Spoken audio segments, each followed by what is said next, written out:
and he's going to be debriefed.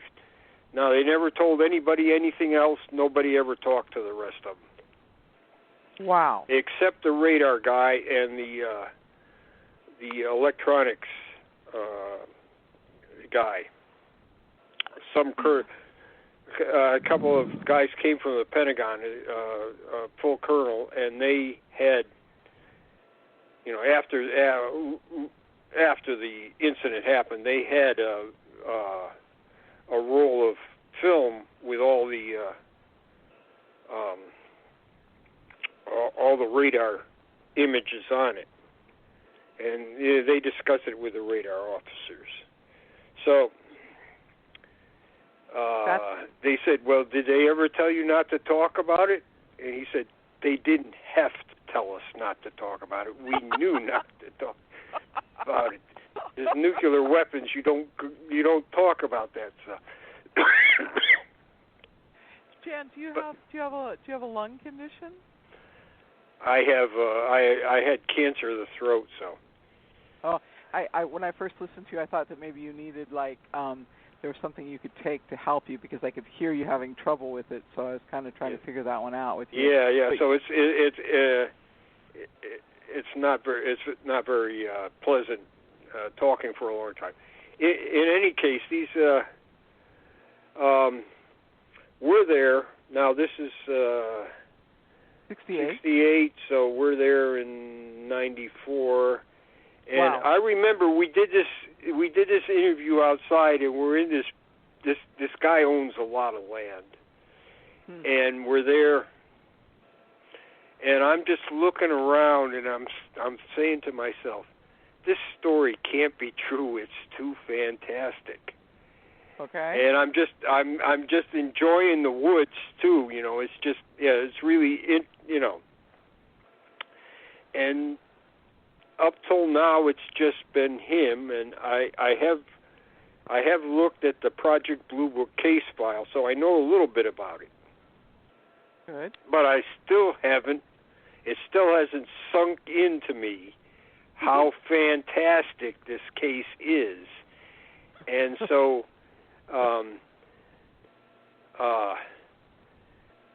we asked him. Now, this is years ago, and his crew has been broken up, and he went to Vietnam and flew aircraft in the Vietnam War, and he hasn't. He occasionally might have seen one or two of the guys, but he hadn't seen for a long time, and he was having trouble remembering the names. So, how are we ever going to follow up with other people? And then he goes into his military records, and he's got all his, things about his awards and a lot of other stuff, and he pulls out this photograph. Wow. And when I saw it, I wanted to start crying. Wow. Okay. Do it. Because here is the B-52 that they were in, and here's all the guys out in front of the B-52, and you can read all their names. Oh. And once he sees that, he knows everybody's full name.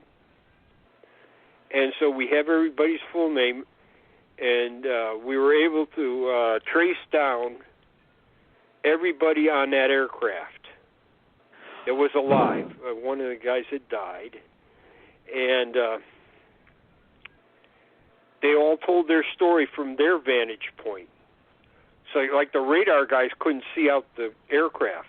They could only see, what was on the radar screen. And the guy in the back, he was there's a gun in the back. There's a gunner in the back, so he saw just when the UFO was behind them. Okay. But we were able to go and get everybody's witness statement on tape. So you might have remembered Peter Jennings. He was a newscaster at ABC News. Oh, yeah.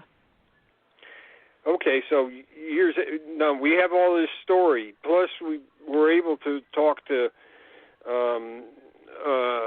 some of the other people on the ground, like the military police that were watching some of this. They had their own sightings. And Peter Jennings was doing, supposedly extraterrestrial life. That's what he was doing. And he was going to have a little section on UFOs, but it just turned the other way around. It turned out there was going to be a UFO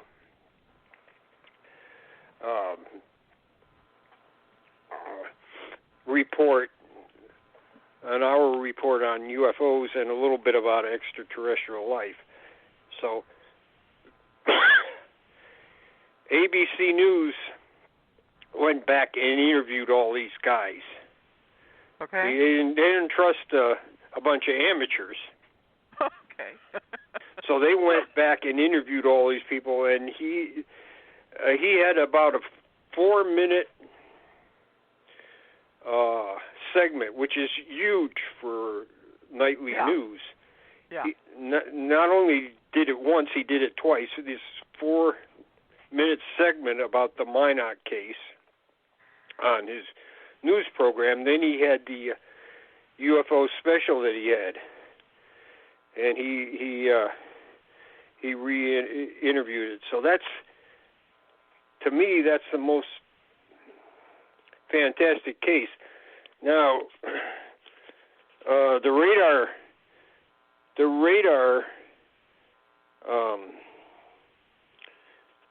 photographs just fell into our lap by accident. Okay. The intelligence officer at Minot had kept 12 he thought were the best radar photographs, and he had given it to somebody in Minnesota MUFON, and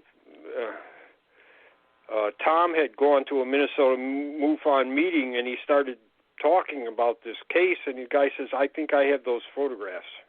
No way. No way. Yes. Unbelievable. Unbelievable. Okay, so Tom took over this case, and he investigated with people in Europe, radar expert in Europe, who's a physicist. Okay.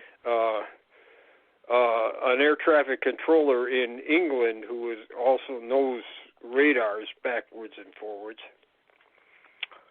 And then we went to the Air and Space Museum in New Mexico, and one of the guys on the staff there was a lieutenant colonel from the Army, worked at White Sands, and we're there talking to him, and Tom shows him the photographs. Wow. So this guy is a radar expert also, so he's looking at him, he's telling us what's going on in the photographs, and this is what Tom's already heard from other people, and he's sitting there without knowing anything about the case. He's just sitting there telling us what's happening. It's so clear on the radar, and so to me, that's the most fantastic case. It's the most one of the most thoroughly investigated cases. Tom talked to the he talked to a couple of generals that were involved in it. They didn't give out much information though. So take a breath for a second, and I'm gonna talk. Did you get a cough drop or something? Yeah, that's what I did. Okay, good.